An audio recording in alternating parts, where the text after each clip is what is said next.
नमस्कार। आज हम मत्स्य पुराण के कुछ चुने हुए अंशों में थोड़ी गहराई तक उतरते हैं। ये कहानियां हैं तो प्राचीन, पर सोचने पर मजबूर कर देती हैं। नमस्कार। हाँ बिल्कुल, इनमें इतिहास, दर्शन और कल्पना का आप कह सकती हैं एक अद्भुत संगम मिलता है। और आज हमारा ध्यान खास तौर पर भगवान विष्णु के नरसिंह अवतार, भक्त प्रहलाद और वो असुर राजा हिरण्यकशिपु, इनकी जानी मानी कहानी पर रहेगा। जी, लेकिन हम इसे मत्स्य पुराण के नजरिए से देखेंगे। ये थोड़ा अलग हो सकता है। हाँ, और साथ में वो देवासुर संग्राम और कालनेमी जैसे पात्रों का भी जिक्र आएगा।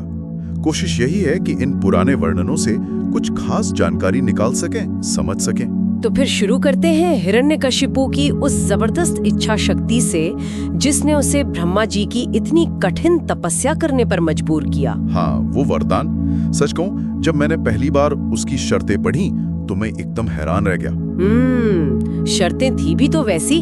उसे चाहिए था कि मौत न दिन में आए न रात में, न घर के अंदर न बाहर, न जमीन पर न आसमान में। और तो और, न किसी इंसान से मरे, न जानवर से, न किसी अस्त्र से, न शस्त्र से। बिल्कुल, मतलब आप सोचिए, ये तो एक तरह से अमर होने का पूरा पक्का इंतजाम लगता था। सही कहा आपने। और यही कहानी का सबसे दिलचस्प मोड़ आता है। मत्स्य पुराण इस बात पर जोर देता है कि कैसे नियमों का, वरदानों का सम्मान रखते हुए भी न्याय हो सकता है। भगवान विष्णु का जो नरसिंह अवतार है वो इसी बैलेंस का, इसी संतुलन का प्रतीक है। बिल्कुल, नरसिंह रूप आधा इंसान आधा शेर, ये अपने आप में अनोखा है। जी हाँ। मतलब तकनीकी तौर पर देखें तो न ये पूरी तरह इंसान थे न जानवर, तो पहली शर्त तो यहीं कट गई। हाँ, और फिर वक्त चुना गया संध्या काल, गोधूली वेला जिसे कहते हैं। वो न पूरा दिन होता है न पूरी रात। अच्छा।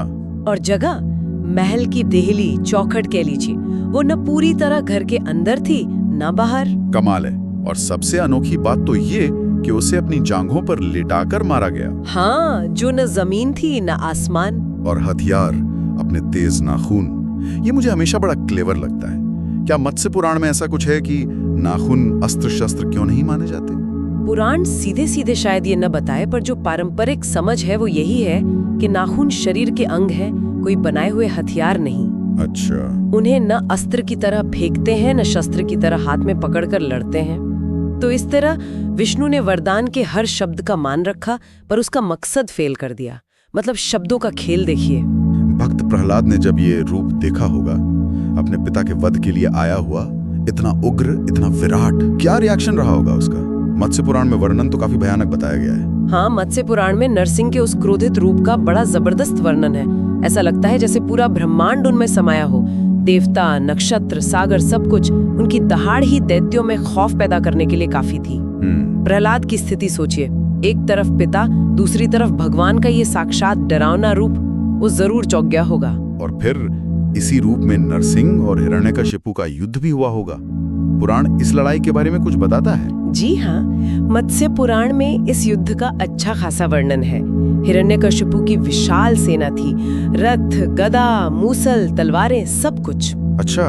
हिरण्यकशिपु खुद भी बहुत शक्तिशाली था, लेकिन नरसिंह ने अकेले ही ज्यादातर अपनी गर्जना और नाखूनों से ही पूरी सेना को बिखेर दिया।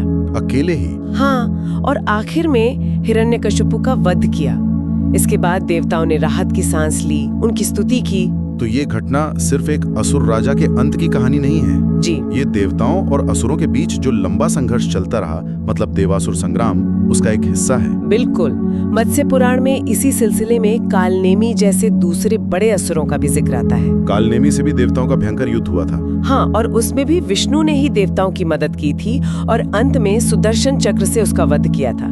तो ये कहानियां उस लगातार चलने वाले संघर्ष को दिखाती हैं। तो आज की इस बातचीत से एक बात तो साफ है, हिरण्यकशिपु और नरसिंह की एक कहानी दिखाती है कि कैसे नियमों और वरदानों की सीमाओं में रहकर भी धर्म की स्थापना हो सकती है। सही कहा। नरसिंह का अवतार, दिव्यता, शक्ति, न्याय और यहाँ तक कि जो नियम है उनकी व्याख्या की जटिलता, इन सब का एक अद्भुत प्रतीक है।